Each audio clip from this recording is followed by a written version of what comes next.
Have you ever looked at your bank account at the end of the month and quietly wondered, you earn a decent salary, so why does it still feel like nothing is left? Not broke, not struggling in an obvious way, but somehow you're not moving forward either. This is more common than people admit. Because on paper, everything looks fine. You're doing what you're supposed to do. You studied, you got a job, you earn a steady income. But the result doesn't match the expectation. Imagine a 27-year-old living in a mid-sized city in the US or Europe, earning around $65,000 a year. After taxes, that's roughly $4,000 a month. A solid, respectable income. But then life starts to take its share. Rent or mortgage takes about $1,500. A car payment with insurance adds another $600. Groceries and occasional eating out come to around $600. Utilities, phone bills, and subscriptions take $300. Then there are student loans or credit card payments, about $500. And without even realizing it, another $500 disappears into small lifestyle expenses, weekends, shopping, convenience. By the end of the month, the entire $4,000 is gone. No luxury, no extreme spending, just a normal life. And that's where the real issue begins. Nothing in this lifestyle looks irresponsible. In fact, it looks completely reasonable. That's what makes it dangerous. You're not overspending wildly, you're simply living the same way everyone around you is living. You rent what your peers rent, you drive what your colleagues drive, and you spend the way your social circle spends. Every decision feels justified, because it's socially accepted.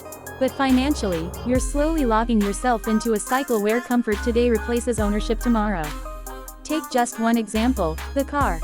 A $600 monthly payment feels manageable. But over a year, that's $7,200. Over 5 years, that becomes $36,000. And at the end of it, you don't really own something valuable. The car has depreciated. Now imagine if that same $600 was invested every month, even at a modest return. Over time, it compounds into something significant. The difference isn't about earning more. It's about where your money is being directed. The reason this happens isn't a lack of knowledge. It's psychology. People don't measure their financial decisions in isolation. They measure them relative to others. You're not asking if something is the best financial move. You're asking if it's normal for someone like you. And, normal, has quietly become expensive. It's built around visible upgrades, slightly better homes, slightly newer cars, slightly more comfortable lifestyles. Not because they're necessary, but because they match the expectations of your environment. Over time, this pattern creates an illusion of progress. Your income increases, your lifestyle improves, but your financial position doesn't really change. You're earning more, but you're also spending more. And years pass without any real sense of ownership or freedom. Not because you made bad decisions, but because you follow the most common ones. Financially aware people don't necessarily live dramatically different lives. They just think differently about the same decisions. Instead of asking what they can afford monthly, they think about the long-term cost. Instead of focusing on visible success, they focus on what builds quietly in the background. They're willing to look average, even slightly behind, in the short term, because they understand what that trade-off creates